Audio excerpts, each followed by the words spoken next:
Good afternoon. I wanted to give you the latest information that we have here from the ongoing investigation and response to the explosive material found over here on Monders Avenue.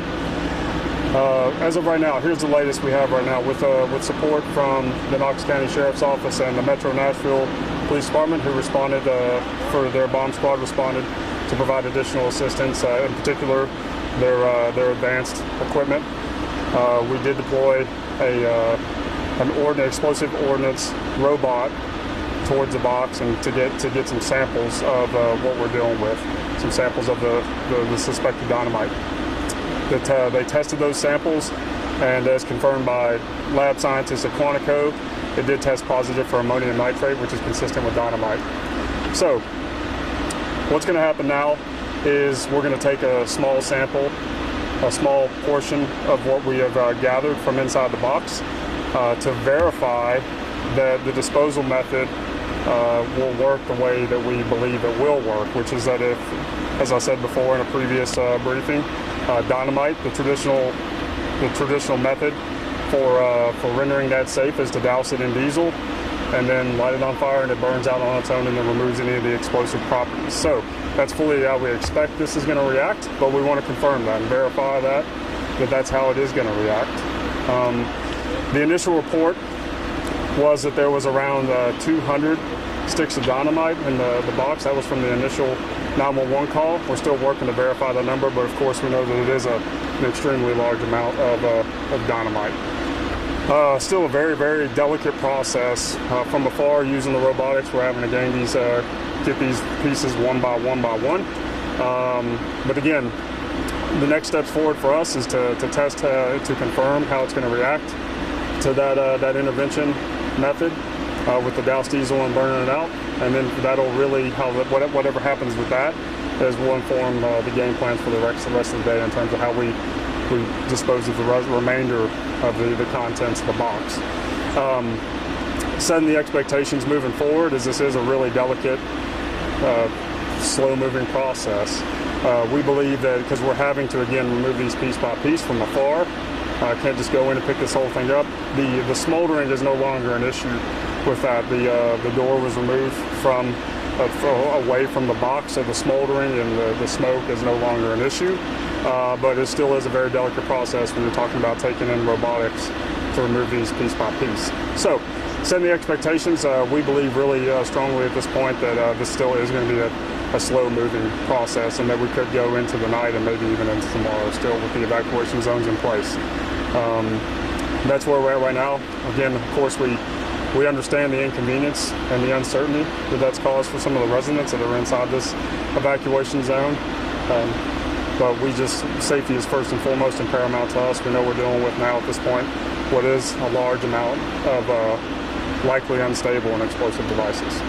So Scott, what time were you guys able to get in there and really get those samples, get them sent back? That's happened within the last couple of hours. That's all what we've been working through over the last couple of hours is to deploy that the advanced robotic equipment in there, get a sample, take a small test of it, and then get that confirmed by Quantico, and they were able to confirm that it was ammonium nitrate, which again consistent with dynamite.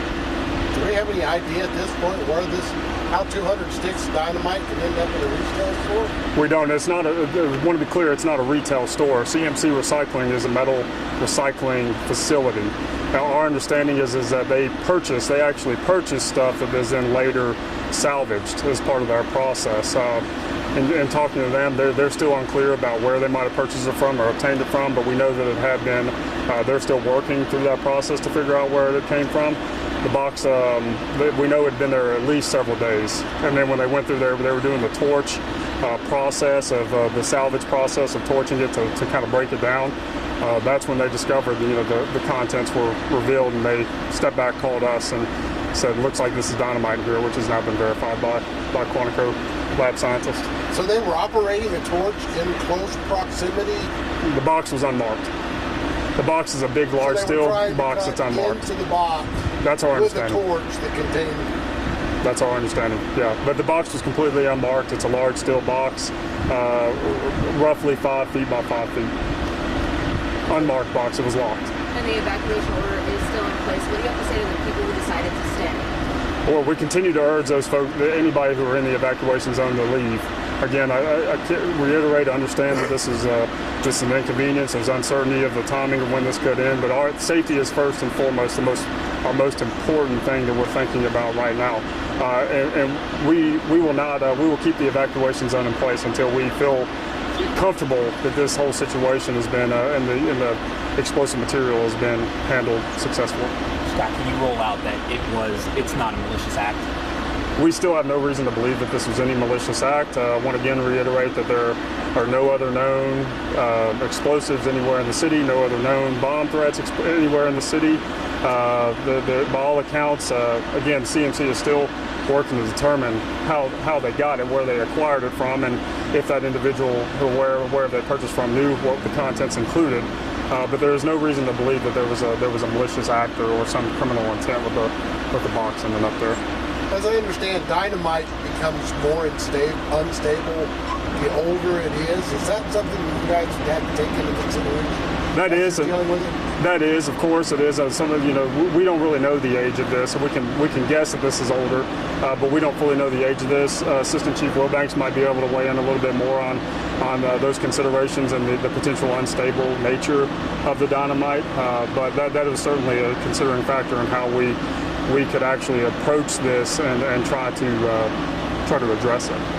What is Knoxville Fire's role in disposing of these materials? So we certainly don't do any type of disposal or anything like that. That's left up to hazardous materials companies, etc. In this case, the dynamite will be disposed of as it burns. So the plan right now is to burn stick by stick of dynamite. And once it's gone, it's pretty much gone. They'll have some environmental concerns on the ground there at their facility. It'll be a simple process for them to get that cleaned up. So that's not a huge concern for us, no environmental concerns right now. Biggest thing is making sure that the robot can get in, move that dynamite out, mitigate it, burn it, and then once it's over, all of that's gone, the scene will be basically safe. So is Knoxville Fire on the scene more a precautionary measure? We're doing several things here. Number one, we are up there with the bomb squad, making sure that medically the members of the bomb team are okay. So we do that for them always. The second part of it is if for some reason an accident occurred, we had an explosion, we would be there to put any fires out, anything like that. Again, highly unlikely that could occur. So we're in a supportive role for the police department. This is kind of their deal, but we're here for them through the duration, along with AMR. We've got an ambulance here. All of that is just to make sure that all of the responders stay safe. How long do you expect it would take to do each stick at a time, dispose of each stick at a time? Right now, that's going to be very difficult to tell. Once this first test gets done, they'll be able to make a better determination as to how long it's going to take. There is no good indication right now on time. That's why we're still saying this could go until tomorrow. You have to remember, we're also working on the sun schedule. When the sun starts going down, it becomes even more unsafe for those guys to work up there. So they have to think about pulling back and doing less work at night. Do you think you guys are going to continue working once it does actually hit night? Most likely, the bomb techs will stop working once we see nightfall. And then we'll resume again tomorrow morning. So going forward, will there be any hands-on personnel, or is it going to be reliant on the robots to be able to do that? Scott can weigh in on that a little better. Yeah, I mean, we're relying heavily on the robot technology to go in there. It's still too unstable, and it's very unsafe to send actual bomb techs and their personnel in there to try to grab those by hand. Again, the concern is not the smoldering, but it's the potentially unstable nature of the material. As Mark said, we do have the consideration of nighttime. That's when it does get, because we are talking about really delicate, slow-moving work from afar via robotics. So we anticipate that once we get to nighttime, we would still be able to go through the burn process for any of the dynamite that is removed. But at that point, it would be really difficult and probably really dangerous to have our staff still trying to remove dynamite from the box. People who work in the businesses around here that they had to leave without taking anything, and now that this might go on for another day, when would they like maybe you could be able to get stuff back. Yeah, we recognize that, and we're going to work as closely as we can with the businesses to clearly communicate when they can come back in, when we feel it is safe for them to come back in. But we certainly recognize, like the residents, that this has been a strain on those businesses and an inconvenience on those businesses.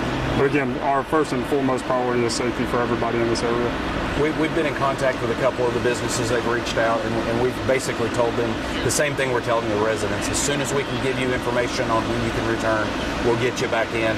We understand that, you know, there's dollars being lost every minute that their business isn't open. And we're doing everything we can for them.